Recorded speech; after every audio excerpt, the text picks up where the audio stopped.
Bismillahirrahmanirrahim. Alhamdulillahil malikil ma'bud bil ata'i wal manni wal jud wahibil hayati wa khaliqil wujud. Nahmaduhu tabaraka wa ta'ala wa nasta'inuhu wa huwar rahimul wadud wa na'udzu bi nuri wajhihil karim min fikrim mahdud wa dhihnin makdud wa qalbin masdud. Asyhadu an la ilaha illallah al-hayyul hamid dzul arsyil majid al-fa'alu lima yurid khalaqal khalqa faminhum syaqiyyun wa minhum sa'id. Wa asyhadu anna sayyidana Muhammadan abduhu wa rasuluh dzul khuluqil hamid wal qawlis sadid ballaghar risalata 'ala tahdid wa addal amanata duna naqsin aw mazid. Allahumma inna nas'aluka kama amartana an tusalliya wa tusallima wa tubarika ala sayyidina Muhammad wa ala alihi kama sallaita wa sallamta wa barakta ala sayyidina Ibrahim wa alihi fil alamina innaka hamidum majid. Rabbi shrah li sadri wa yassir li amri wahlul 'uqdatam min lisani yafqahu qawli. Amma ba'du. Wa hadratal mukarramin ulama anal aiza wa masyayikhan al fudala wa asatidatan nujaba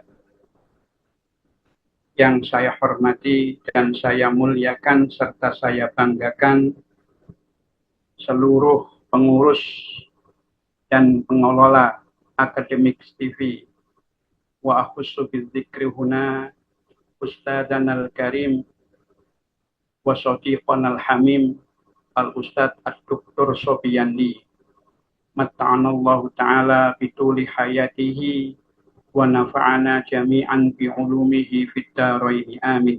Amin ya rabbal alamin. Yang saya hormati para mustami'in dan para muhibbin rahimakumullah. Sebelum kita memulai pengajian kitab Al-Hikam ini, mari kita bersama-sama mengirimkan surah Al-Fatihah kepada Rasulullah Sallallahu Alaihi Wasallam dan juga kepada muallif kitab ini, yaitu Al-Arif Billah Syekh Ibni Athaillah As-Sakandari. Mudah-mudahan apa yang kita baca mendatangkan barokah dan manfaat untuk kita semua. Amin ya rabbal alamin. Ala hadhihi niyah wa ala kulli niyatin shalihah wa ila hadratin nabiyil mustafa sayyidina Muhammad sallallahu alaihi wasallam. Al-Fatihah. A'udzu billahi minasyaitonir rajim. Bismillahirrahmanirrahim. Alhamdulillahirabbil alamin arrahmanir rahim maliki yaumiddin. Iyyaka na'budu wa iyyaka nasta'in. Ihdinas siratal mustaqim. Siratal ladzina an'amta 'alaihim ghairil maghdubi 'alaihim waladdallin. Amin ya rabbal alamin. Sebelum kita memulai pengajian ini, izinkan kami terlebih dahulu untuk menyampaikan sedikit perkenalan dengan kitab Al-Hikam ini.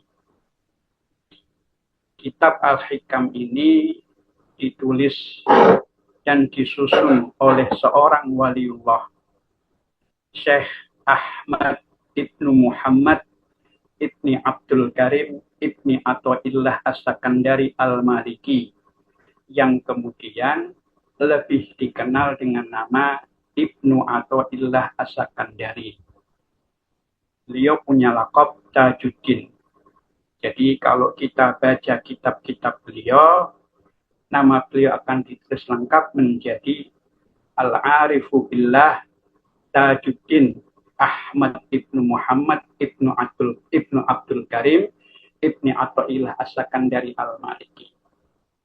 Itu nama lengkap beliau. Syekh Ibnu Athaillah ini merupakan ulama yang ahli dalam bidang tasawuf pada zamannya. Namun hal itu tidak menafikan beliau untuk menguasai ilmu-ilmu lainnya seperti ilmu tafsir, ilmu hadis, dan ilmu usul fikih. Syekh Ibnu Athaillah mengaji ilmu tasawuf dan belajar ilmu tasawuf dari dua orang guru, yaitu Syekh Abul Abbas Ahmad Ibnu Umar Ibnu Muhammad Al-Mursyid, mursyid kedua Thariqah Syadziliyah, dan Syekh Abul Hasan Ali bin Abdullah Asy-Syadzili, pendiri dan mursyid pertama Thariqah Syadziliyah. Syekh Ibnu Athaillah sendiri adalah mursyid ketiga dari Thariqah Syadziliyah. Pendiri dan mursyid pertama Thariqah Syadziliyah adalah Syekh Abu Hasan Ali Asy-Syadzili, seorang ulama dari Maroko yang kemudian menetap di Iskandariyah, Mesir, dan wafat pada tahun 656 Hijriah. Pengganti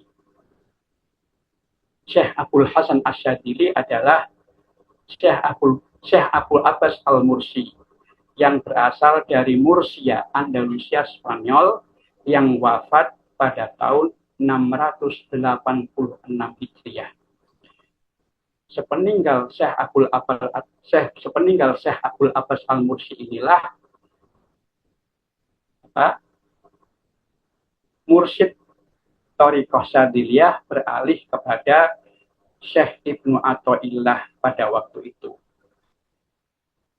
Hadirin yang dirahmati oleh Allah, Syekh Ibnu Athaillah ini lahir di kota Iskandariyah, Mesir, sebuah kota pelabuhan pada tahun 648 Hijriah atau tahun 1250 Masehi. Dan beliau wafat di kota Kairo, Mesir pada tahun 709 Hijriah. Beliau dimakamkan di kaki sebuah gunung yang bernama Jabal Muqattam yang terletak di tengah gurun pasir di bilangan Muqattam di pinggiran kota Kairo. Dulu, sewaktu kami masih berada di sana, kebetulan tempat tinggal kami pulang dan pergi ke kampus selalu melewati Jabal Muqattam ini. Dan alhamdulillah kami sendiri sudah pernah beberapa kali ziarah ke makbarah Syekh Ibnu Athaillah As-Sakandari ini. Masya Allah. Ya. Kalau masjid beliau ada di Iskandariyah, kota pelabuhan yang ada di Mesir. Ya. Jauh itu. Hampir sehari perjalanan. Itu tempat kelahiran Syekh Ibnu Athaillah. Hadirin yang dirahmati oleh Allah, Syekh Ibnu Athaillah ini adalah tergolong ulama yang produktif. Tidak kurang dari 20 karya yang pernah dihasilkannya. Meliputi bidang tasawuf, tafsir, akidah, hadis, nahwu, dan usul fikih. Dari beberapa karya beliau ini, yang paling terkenal adalah kitab Al-Hikam yang pada malam hari ini insya Allah akan mulai kita kaji. Para mustami'in dan muhibbin rahimakumullah, kitab Al-Hikam ini adalah salah satu mu'allafat karya Syekh Ibnu Athaillah. Kata Al-Hikam dalam bahasa Arab adalah bentuk jamak dari hikmah. yang artinya kumpulan hikmah. Hikmah itu sendiri artinya adalah makna yang sangat mendalam. Kitab Al-Hikam ini berisi 264 hikmah. Karena itulah kitab ini dinamakan Al-Hikam. Para ulama tidak sepakat mengenai jumlah hikmah yang tertulis di dalam kitab ini. Ada yang mengatakan bahwa jumlah hikmah di dalam kitab ini adalah 264 hikmah. Ada juga yang mengatakan 275 hikmah. Ada pula yang menyebutkan jumlah yang lain. Nah, para ulama berbeda pendapat mengenai jumlah ayat di dalam Al-Quran. Ada yang mengatakan 6.666 ayat, ada yang menyebutkan jumlah yang lain. Para mustami'in dan muhibbin rahimakumullah, hikmah-hikmah yang tercantum di dalam kitab Al-Hikam ini bernilai sangat tinggi. Bukan hanya dari sisi materi, namun juga dari sisi maknawi. Maka tidak heran bila sebagian ulama menyatakan lau jazatis sholatu bi syai'in ghairal Qur'an la jazat bihkam ibni Athaillah. Andainya kita ketika diam di dalam sholat diperbolehkan untuk membaca sesuatu selain Al-Quran, niscaya kitab Al-Hikam ini pantas untuk dijadikan penggantinya. Masya Allah. Karena tingginya manfaat dan kandungan makna yang dikandung di dalam kitab Al-Hikam ini. Para mustami'in dan muhibbin rahimakumullah, kitab Al-Hikam ini hanya ada satu matan. Satu matan ini kemudian disarah dan diuraikan oleh para ulama. Banyak ulama yang menulis syarah dan uraian penjelasan atas matan Al-Hikam ini. Kalau dihitung, ada lebih dari 40 syarah dan penjelasan atas kitab Al-Hikam ini. Baik itu syarah klasik, turaf, maupun syarah muasir kontemporer. Intinya, semua kitab syarah Al-Hikam itu bertujuan untuk menguraikan dan membentangkan penjelasan terhadap setiap hikmah yang ada di dalam matan Al-Hikam ini. Dan di dalam pengajian kita ini, kita insya Allah akan menggunakan salah satu kitab syarah Al-Hikam, yaitu kitab Al-Hikam Al-Ata'iyah Syarhun wa Tahlilun, yang ditulis oleh almarhum Dr. Muhammad Said Ramadan Al-Budi. Tapi nanti juga kita juga akan menambah dengan keterangan dan penjelasan dari syarah kitab-kitab yang lain. Jadi rujukan utama kita adalah kitab karya Dr. Muhammad Said Ramadan Al-Budi. Mengapa demikian? Karena setelah kita banding-bandingkan, kitab yang ditulis oleh Dr. Muhammad Said Ramadan Al-Budi ini penjelasannya lebih mudah dipahami karena tidak terlalu banyak istilah-istilah teknis tentang tasawuf di dalam kitab ini. Di dalam kitab-kitab yang lain, kita akan agak kerepotan untuk menjelaskan tentang istilah-istilah teknis yang ada di dalam ilmu tasawuf. Para mustami'in dan muhibbin rahimakumullah, sekarang kita akan mulai mengkaji hikmah per hikmah dari kitab Al-Hikam ini. Al-Hikmatul Ula. Hikmah yang pertama. Min alamatil i'timadi 'alal amal nuqsanur roja inda wujudi zalal. Di antara tanda bersandar kepada amal adalah berkurangnya rasa harap kepada Allah ketika terjadi kesalahan. Artinya, salah satu tanda seorang hamba itu bersandar pada amalnya adalah berkurangnya harapan atas rahmat Allah atau roja pada dirinya saat dia melakukan kesalahan dan dosa. Ya. Jadi apabila kita melakukan dosa, kemudian kita merasa jauh dari rahmat Allah, maka sikap seperti ini menunjukkan bahwa kita masih berpegang, masih bersandar kepada amal. Para arif atau orang yang sudah jauh mengenal Allah, dalam keadaan apapun, harapan mereka kepada Allah tidak berkurang. Baik ketika mereka melakukan ketaatan, atau mereka sedang diuji dengan kemaksiatan. Harapan mereka kepada Allah tetap sama. Kenapa demikian? Sebab mereka tidak berpegang kepada amal, tidak bersandar kepada amal, tidak menyandarkan diri kepada amal. Mereka itu berpegang kepada rahmat Allah, bersandar kepada anugerah dan rahmat Allah Subhanahu wa ta'ala. Para mustami'in dan muhibbin rahimakumullah.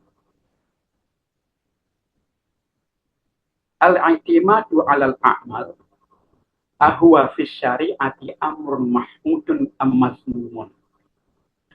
Apakah bersandar pada amal itu terpuji atau tercela menurut hukum syariat? Yaqulu lana Ibnu Athaillah. Ibnu Athaillah berkata kepada kita, Iyaka an ta'tamid fi ridallahi anka wa fil jaza'il ladzi wa'adaka bihi ala amalin qad fa'altahu wa wafaqta lahu kas-sholati kas-shaumi kas-shadaqati kal mubarratil mukhtalifati bal i'tamid fi dzalika ala lutfillahi wa fadlihi wa karamihi. Ibnu Athaillah berkata kepada kita, jangan sekali-kali engkau bersandar, engkau bergantung, engkau mengandalkan ridha Allah dan bergantung pada pahala yang Allah janjikan kepadamu atas amal yang sudah engkau kerjakan dan berhasil engkau lakukan, seperti sholat, puasa, sedekah, dan berbagai perbuatan baik yang lain. Tetapi bersandarlah pada kebaikan, anugerah, dan kemurahan Allah Subhanahu wa ta'ala. Jadi Ibnu Athaillah di sini berpesan agar kita jangan bersandar kepada amal yang kita kerjakan, tetapi bersandarlah kepada anugerah dan rahmat dari Allah. Hal hunalika min dalilin ala hadza? Adakah dalil yang menunjukkan bahwa kita tidak patut mengandalkan amal untuk masuk surga? Naam, ada. Innahu hadithu Rasulillahi alladzi rawahul Bukhari wa ghairuhu la yudkhila ahadakumul jannata amaluhu. Qalu wala anta ya Rasulullah. Qala wala ana illa ayyataghammadanallahu bi rahmatih. Ada dalilnya. Ada satu hadis yang diriwayatkan oleh Imam Bukhari dan yang lainnya yang menyebutkan bahwa la yudkhila ahadakumul jannata amaluhu. Tidak akan ada seorang pun di antara kalian yang masuk surga karena amalnya. Mendengar hal ini, para sahabat lalu bertanya, apakah engkau juga begitu ya Rasulullah? Wala anta ya Rasulullah? Qala, Rasulullah menjawab, wala ana. Begitu juga aku, illa ayyataghammadanallahu bi rahmatih. Begitu juga aku, hanya saja Allah sudah merahmati aku. Jadi ini adalah dalil kita kalau beramal jangan pernah bersandar kepada amal kita. Artinya jangan pernah mengandalkan amal kita untuk masuk surga, tetapi bersandarlah dan andalkanlah rahmat Allah, berpeganglah kepada Allah. Sebab kalau rahmat Allah sudah turun, maka Allah akan memberikan kita nikmatnya yang paling abadi, yaitu surganya nanti. Idzan fal amalu laisa samanan lidukhulil jannah. Jadi amal itu bukanlah harga, bukanlah ongkos untuk masuk surga. Wa idza kana al-amru kadzalika fal matlubu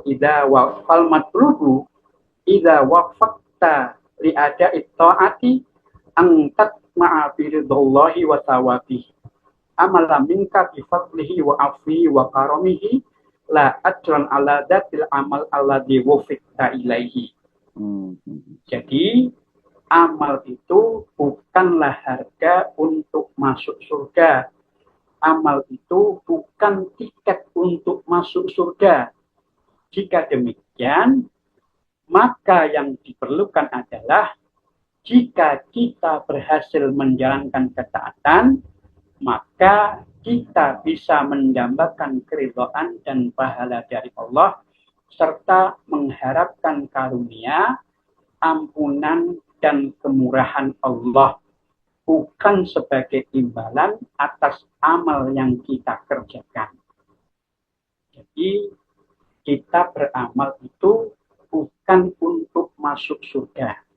Ya. Kita beramal bukan untuk masuk surga. Tapi kita beramal untuk menjemput rahmat dari Allah. Ya. Sebab kalau rahmat Allah sudah turun, maka Allah akan memberikan kita nikmatnya yang paling abadi, yaitu surganya nanti. Wahuna yaqulu. Di sini Ibnu Athaillah berkata, wa min abrozid dalail ala imatika alal amal la ala fadlillahi nuqsanu rojaika bi afwihi ta'ala inda talabbusika bizalal ay indama tatawaratu fil ma'asi wal muntiqat. Ya. Sini Ibnu Athaillah berkata, salah satu tanda yang paling menonjol dari ketergantunganmu pada amal dan bukan pada rahmat Allah adalah berkurangnya roja, harapanmu atas ampunan Allah yang Maha Kuasa. Jadi salah satu tanda yang paling menonjol kalau kita bergantung pada amal adalah berkurangnya harapan kita, berkurangnya rojak kita kepada ampunan Allah yang Maha Kuasa ketika kita melakukan dosa dan kesalahan, yaitu ketika kita terlibat di dalam maksiat dan dosa. Iya. Ya. Inna hada yakni annaka indama kunta tarju karamallahi wa ata'ahu innama kunta taqtamidu fi dzalika ala amalika. Falamma qallal amalu wa kathurat dunubu ghabar roja. Ini berarti bahwa ketika engkau mengharapkan kemurahan dan pemberian Allah, engkau mengandalkan amalmu untuk itu. Ketika amal berkurang dan dosa meningkat, ya, maka harapan pun hilang. Harapanmu kepada rahmat dan ampunan Allah pun hilang. Ya. Bahada huwal miqyasud dal ala annaka innama taqtamidu fi rojaika ala amalika la ala fadlillahi subhanahu wa ta'ala wa karamihi. Ini adalah ciri yang menunjukkan bahwa engkau mengandalkan harapanmu pada amalmu, bukan pada rahmat dan kemurahan Allah yang Maha Esa. Ya. Jadi kalau kita mengharapkan masih mengandalkan amal, masih bersandar pada amal, maka setiap kali kita melakukan kesalahan, maka harapan kita atas ampunan dan rahmat Allah akan berkurang.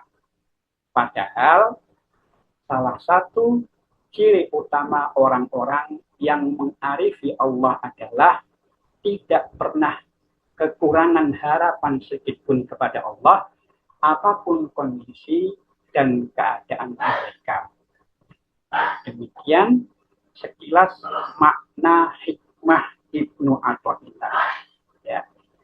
Summa inna hadhil hikmata la buktunhamun fil aqidah. Jadi hikmah pertama ini memiliki dimensi yang sangat penting di dalam keimanan, di dalam akidah. Wa buktunhamun yatajalla fis sunnah, dan dimensi penting yang terdapat di dalam sunnah. Fi kalami Sayyidina Rasulullah sallallahu alaihi wasallam, yaitu dalam sabda junjungan kita Rasulullah sallallahu alaihi wasallam. Walaha ba'da dzalika bu'tun akhlaqiyun tarbawiyun. Dan setelah itu hikmah ini juga mempunyai dimensi akhlak dan pendidikan yang akan kita jelaskan. Wasana'i in ala bayani dzalika kullihi insyaallah, dan akan kami jelaskan itu semua nanti insyaallah. Ya, itu adalah sekilas dari makna hikmah yang pertama di dalam kitab Al-Hikam ini. Jadi salah satu kelebihan atau keistimewaan kitab yang kita baca ini adalah kitab ini menguraikan dimensi-dimensi penting di dalam kehidupan kita. Misalnya tentang dimensi akidah atau tauhid. Kemudian dijelaskan juga tentang dimensi akhlak dan pendidikan. Kemudian dijelaskan juga tentang dimensi suluk dan penyucian jiwa. Jadi itu alasan utama mengapa kita menggunakan atau membaca kitab ini pada malam hari ini. Meskipun nanti tidak menutup kemungkinan kita juga akan memberikan keterangan-keterangan tambahan dari kitab-kitab syarah yang lain. Iya. Itu saja, Dokter. Baik. Kita lanjutkan pada pertemuan yang akan datang. pada pertemuan yang akan datang, insya Allah kita akan mulai membaca syarah penjelasan dari kitab Al-Hikam Athaiyah ini. Jadi syarah yang pertama ini berkenaan dengan dimensi tauhid atau akidah umat Islam dari syarah Ibnu Athaiyah ini. Insya Allah kita akan lanjutkan pada pertemuan yang akan datang, insya Allah. Insya Allah. Itu saja, Dokter. Terima Baik. kasih atas perhatiannya. Baik. Terima kasih juga atas waktunya. Dan Allah wa iyyakum ajmain. Assalamualaikum warahmatullahi wabarakatuh. Waalaikumsalam warahmatullahi wabarakatuh. Terima kasih Pak Kiai Haji Dahyal Afkar LC yang sudah memberikan pengajian pertama kita di dalam kitab Al-Hikam Al-Athaiyah ini, di mana kita diingatkan oleh Ibnu Athaiyah untuk tidak menyadarkan diri kepada amal belaka, karena tidak dijamin untuk masuk surga itu hanya dengan amal saja. Ya, dan itu bukan ongkosnya dan bukan tiketnya, kalau diibaratkan oleh Pak Kiai tadi, tiket untuk masuk surga itu bukan amal, tetapi rahmat Allah Subhanahu wa Ta'ala. Baik, itu yang pertama. Nanti kita akan selesaikan dalam satu bab, kemudian pertanyaan-pertanyaan kita akan kumpulkan. Jika Anda nanti ada pertanyaan, silahkan di mention saja di kolom komentar untuk nanti kita kumpulkan pertanyaan-pertanyaan dan nanti akan dijawab khusus pada sesi khusus oleh Pak Kiai Dahyal Afkar ketika kita sudah menyelesaikan satu bab di dalam kitab Al-Hikam ini. Baik, terima kasih Pak Kiai atas waktunya. Semoga diberikan kesehatan selalu, diberikan waktu yang panjang untuk kita menggali kitab Al-Hikam ini bersama para pendengar kita di Akademik TV. Dan dari kami semuanya, terima kasih juga atas atensi Anda. Mohon maaf atas segala kekurangan. Wabillahi taufiq wa hidayah. Wassalamualaikum warahmatullahi wabarakatuh. Waalaikumsalam warahmatullahi wabarakatuh.